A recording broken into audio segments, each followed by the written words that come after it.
Why you are telling them her to answer me? I asked her to meet. Please Now, answer. what is your personality in this hearing? Oh, no, sir. I just asked her to answer you. No, sir. no, I ask you, what is your personality in this Oh, hearing? I don't have, sir. That's why I asked So you don't have? permission. Yes, sir. So you don't have business here?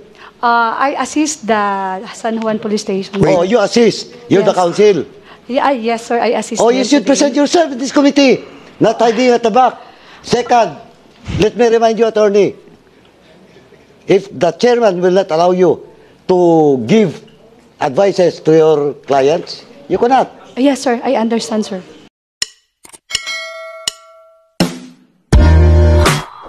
We proceed, and before I recognize Congressman Paduano, the Chair would like to acknowledge the presence of Congressman Bienvenido Abante. Meron kaming susunod na hearing dito yung amin pong excess debts, kaya siguro 5 minutes na lang po tayo, but we will be inviting over again all these people who are involved. Ang tanong ko lamang kasi, dito sa affidavit nung si Adrian Dimalig Laresma, na matapos na mabaril ang aking kapatid na si Brian ay hinila ng mga operatiba na sakay sa pulang kotse upang ipasok sa loob ng nasabing sasakyan. Na pagkapasok ng aking kapatid na nasabing sasakyan ay pilit akong pinaalis ng mga operatiba sa lugar ng pinangyarihan ng insidente, at dahil sa takot ako'y umalis na at patungo sa di kalayuan ng insidente doon sa Barangay del Rosario, Chaong. So nangyari sa Chaong, so hinila niyo yung katawan ng tao, isinakay niyo sa sasakyan, inilipat niyo ng San Juan para hindi na kayo magko-coordinate doon sa Chaong Municipal Station. Is this correct assumption? Makaraig? No, Your Honor. So mali ako. Mali kami sa mga binabasa namin ngayon, ng mga affidavit lahat, and even the report of the provincial director and regional director. Mali kami lahat. Kayo tama. Ganun ba yun? Yes, Your Honor. Okay. So kami nagsisinungaling, hindi kayo nagsisinungaling. Makaraig. So nagsisinungaling kami mga members of this committee. Can you reply to me directly? Nagsisinungaling kami. No, Your Honor. Oh. So hindi kami nagsisinungaling. So tama kami. Makaraig. So tama kami. Kayo mali. Okay, so I will not be laboring on that issue anymore. I'm just wanted to clarify on this hearing that the reason why we put back this resolution of Congressman Acop is dumadami na naman po report ng bypass operation sa amin. So before we end, last word from Congressman. Series of question. Nakakaya na yung yung susunod na And we will be tackling also the issue of sige, Congressman Paduano. Thank you, Mr. Chairman. RD, tsaka PD. May paraffin result ba? Nakunan ba ng paraffin result yung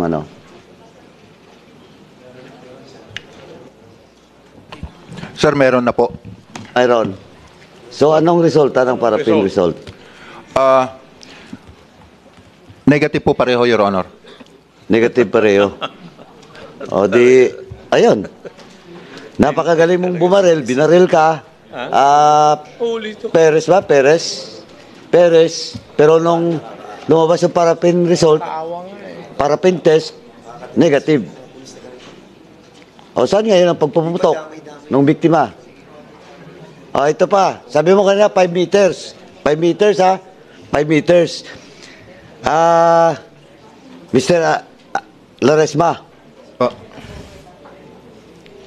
Sino bang unang dumating, ikaw o yung kapatid mo sa lugar? Una po yung kapatid ko po. Okay. Pagdating na unang kapatid mo, so pagdating mo, nandun na yung kapatid mo? Opo. Okay. Pagdating mo, nandun na ba yung mga pulis? Halos sabay-sabay po kami. Dalawang kotse po sila eh. Parang Halos sabay? Opo. Okay. Sabay- So si Perez kanina is claiming na may nangyaring bypass. Ano ba nakita mo? Nag-usap muna sila ni Perez o... Wala po ako nakita po. Sabay-sabay po kami dumating. Tapos po, bigla po siyang bumaba ng kotse. Sabay binaril na po yung kapatid ko. Kotse, hindi motor. Hindi po. Wala po ako nakitang motor kundi po yung sa akin tsaka yung sa kapatid ko. Oh, wala palang motor, kotse daw. Dalawang kotse po sila.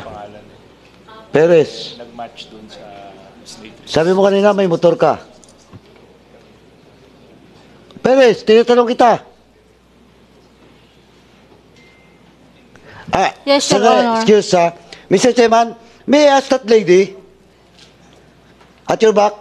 Yes, good afternoon, Your Honor. Yes, Congressman Paduanoy. What about that lady? Good afternoon. Sing. Good afternoon, sir. Your Honor.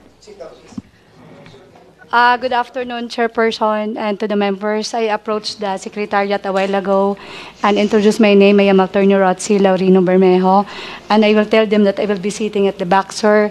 So I'm just asking Michi to answer you, sir, because apparently... No, but you cannot coach. You know? I didn't coach, sir. I didn't. Oh, why you are telling them her to answer me? I asked her to meet, please, Now, answer. what is your personality in this hearing? Oh, no, sir. I just asked her to answer you. No, sir. no, I ask you, what is your personality in this Oh, hearing? I don't have, sir. That's why I asked So you don't have? permission. Yes, sir. So you don't have business here? I assist the San Juan Police Station. Oh, you assist. You're the Yes. council. Yeah, yes, sir. I assist. Oh, them you should today. present yourself in this committee, not hiding at the back.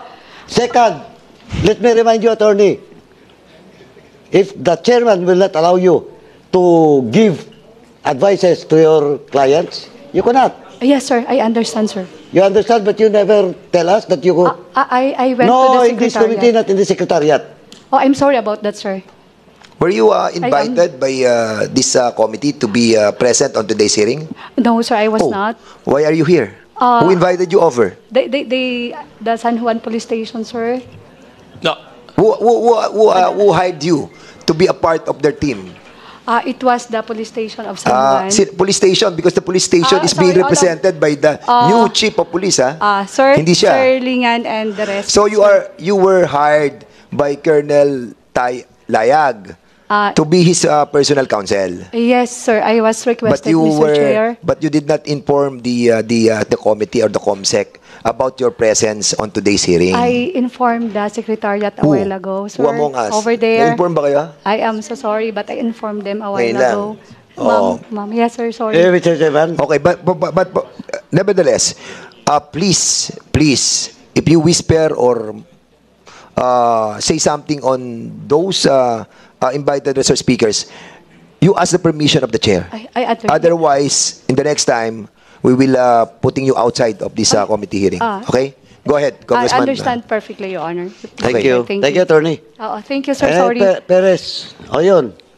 Sagutin mo yung tanong ko. Yes, sir. O anong yes, sir? May motor, sir. May motor. Now you still stand na may motor. Yes, sir. Kanino motor yon? Sa Alpa, sir. Sa Alpa mo. And you will not tell this committee your Alpa. Sir? You will not tell this committee who is your Alpa. Tama? Yes, sir. I cannot Okay. tell, sir. Pupunta natin yan sa next hearing. Kasi tatagal tayo dyan. Anyway, ganito. Sa statement mo kanina, sabi mo, na-consummate yung bypass. Tama? Yes, Your Honor. Yes po. Okay. So, nagbigayan. Yes, sir. Mark money, item. Tama?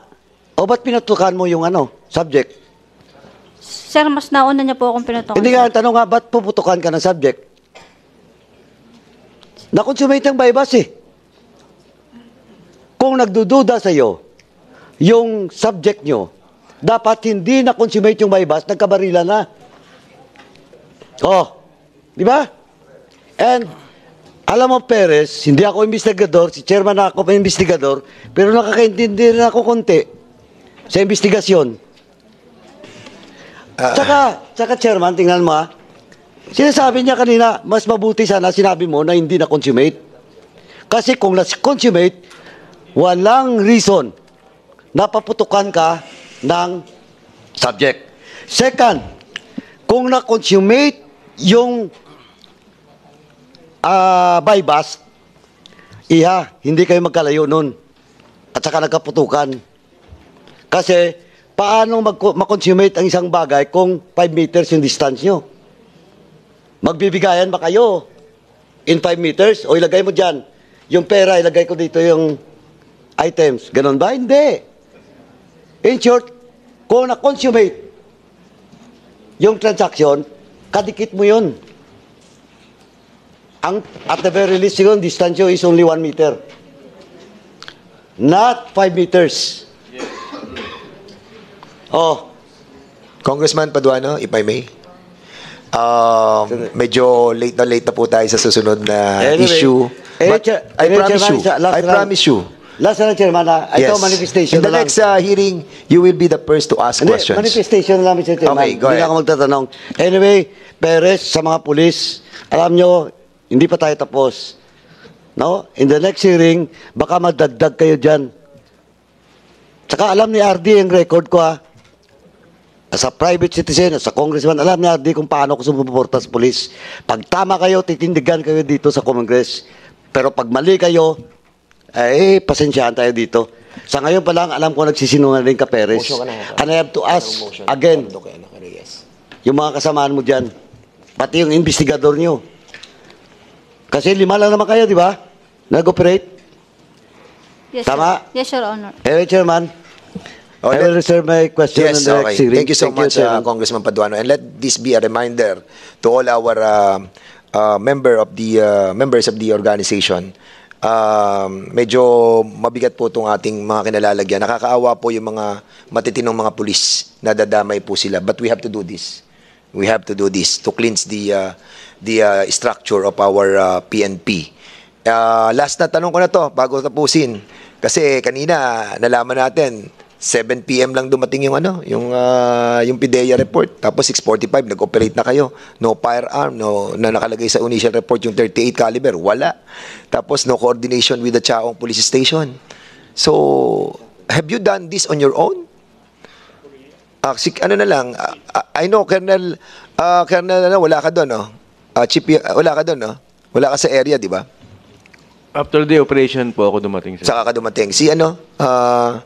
Yung si Makaraig, may nag-utos ba sa inyo para patayin yung taong yun? Wala po, Your Honor. Wala. Talagang hindi nyo sinetap to? Hindi po, Your Honor. Sige. Magkikita tayo sa susunod na hearing. Unfortunately, we have to wrap up with this hearing, and we will be scheduling this on the next hearing siguro. So, for the meantime, I'll be asking Congressman Acop to have a... Mr. Chair, Yes. before we proceed to the next agenda this afternoon, I think there's a pending issue insofar as the detention of Colonel Reyes is concerned. Yes, correct. May I move that our Colonel Reyes detention be lifted after serving 15 days Okay. pursuant to his motion for reconsideration. Yes. So move, Mr. Chair. So there's a motion that Colonel Reyes' detention in this facility be reduced from 30 days to 15 days. There's a motion, and this needs a second motion. Any second motion? Any objection?